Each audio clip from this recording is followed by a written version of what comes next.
آپ کہیں گے کہ صحابہ کرام کی باتیں بتلاتے ہو، کسی بات کے زمانے کی بھی تو باتیں بتاؤ نا۔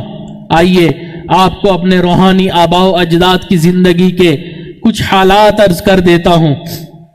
جب بھی عشق و محبت کی بات ہوتی ہے، جب بھی محبوب سے محبت کی بات ہوتی ہے، تو مجھے نانوتا کا قاسم نانوتوی یاد آتا ہے، بانی دارالعلوم دیوبند، حجت الاسلام حضرت قاسم نانوتوی رحمت اللہ علیہ۔ ان کے پیچھے انگریز لگ گیا کہ ان کو جہاں پکڑو وہیں پر ان کو پکڑ کر قید کر لو۔ کسی نے مشورہ دیا کہ آپ روپوش ہو جائیں تاکہ آپ کی گرفتاری نہ ہو سکے۔ حضرت قاسم نانوتوی رحمت اللہ علیہ روپوش ہو گئے۔ 3 دن کے بعد کسی نے دیکھا کہ دوبارہ باہر گھوم رہے ہیں، کہا اے حضرت ابھی خطرہ ٹلا نہیں ہے، ابھی آپ روپوش رہیں۔ فرمایا جب میں روپوش ہوا تھا میں نے اپنے محبوب کی پوری سیرت کے اوپر نظر ڈالی تھی۔ 3 دن جو غار سور میں گزارے تھے اس کے علاوہ محبوب کی سیرت میں روپوشی مجھے کہیں نظر نہیں آئی۔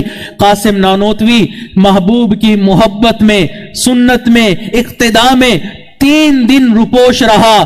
اب اگر کوئی مجھے پکڑ کر گرفتار کرتا بھی ہے تو کر لے۔ قاسم نانوتوی کو کوئی پرواہ نہیں، حج کے سفر پر نکلے۔ آپ نے راستے میں آپ صلی اللہ علیہ وسلم کی محبت میں وہ اشعار لکھے، فرمانے لگے امیدیں لاکھوں ہیں لیکن بڑی امید ہے یہ کہ ہو سگانے مدینہ میں میرا شمار، جیوں تو ساگ سگانے حرم کے تیرے پھروں، مروں تو کھائیں مجھ کو مدینہ کے مرغ و مار۔ ایسی محبت تھی۔ جب بھی عشق و محبت کا تذکرہ ہوتا ہے، گنگوہ کا وہ نابینا جس کو رشید احمد گنگوہی کہتے ہیں، اس کی یاد آ جاتی ہے۔ آخری وقت تھا، آنکھوں کے اندر موتیا بند آ گیا تھا، آنکھوں سے نظر کچھ نہیں آتا تھا، لیکن پھر بھی اپنی آنکھوں میں سلائی سرما ڈالا کرتے تھے۔ کسی نے کہا حضرت آپ اپنی آنکھوں میں سرما ڈالتے ہیں، نظر تو کچھ آتا نہیں، کیوں ڈالتے ہیں؟ فرمایا میرے محبوب ڈالا کرتے تھے، اس لیے میں بھی اپنی آنکھوں کے اندر وہ سرما ڈالتا ہوں تاکہ محبوب کی سنت کے اوپر عمل ہو جائے۔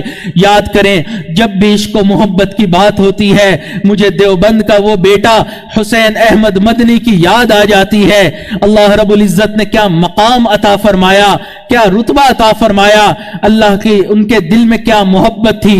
جب بھی حج کا دن آیا کرتے تھے اس وقت میں دل ایسا تڑپ جاتا تھا، گھر کے اندر بھی چین نہیں آتا تھا، گھر کے باہر بھی بے چین رہتے تھے، کبھی ادھر جا رہے ہیں کبھی ادھر جا رہے ہیں، کھانا لگ جاتا تھا، کھانا کھانے کو دل نہیں کرتا تھا، بس یہی سوچتے تھے اور فرماتے تھے نہ جانے عشاق وہاں کیا کر رہے ہوں گے۔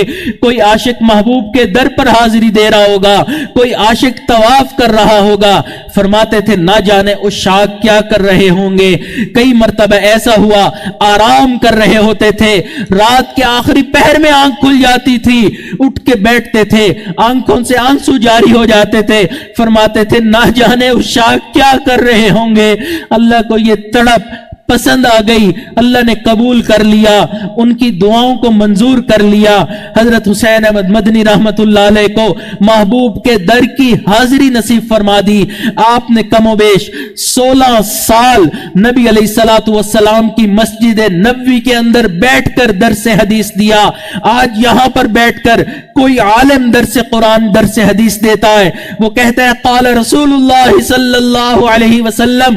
حسین احمد مدنی آپ کی عظمتوں کا کیا کہنا، آپ مسجد نبوی میں بیٹھتے تھے اور درس دیا کرتے تھے تو فرمایا کرتے تھے قال ھذا صاحب القبر صلی اللہ علیہ وسلم، صاحب قبر نے یہ بات ارشاد فرمائی۔ اللہ نے وہ مقام دیا کہ ایک مرتبہ رات کے وقت میں کسی نے دیکھا کہ اپنی داڑھی مبارک سے محبوب کے حجرے کی صفائی کر رہے ہیں۔ فرمایا یہ راز کسی کو نہ بتانا، روزانہ محبوب کے حجرے کی میں صفائی اسی طرح کیا کرتا ہوں۔ نازاں ہے جس پہ حسن وہ حسن رسول ہے، یہ کہکشاں تو آپ کے قدموں کی دھول ہے۔ اے کاروان شوق یہاں سر کے بل چلو، طیبہ کے راستے کا تو کانٹا بھی پھول ہے۔ اللہ نے وہ محبت عطا فرمائی۔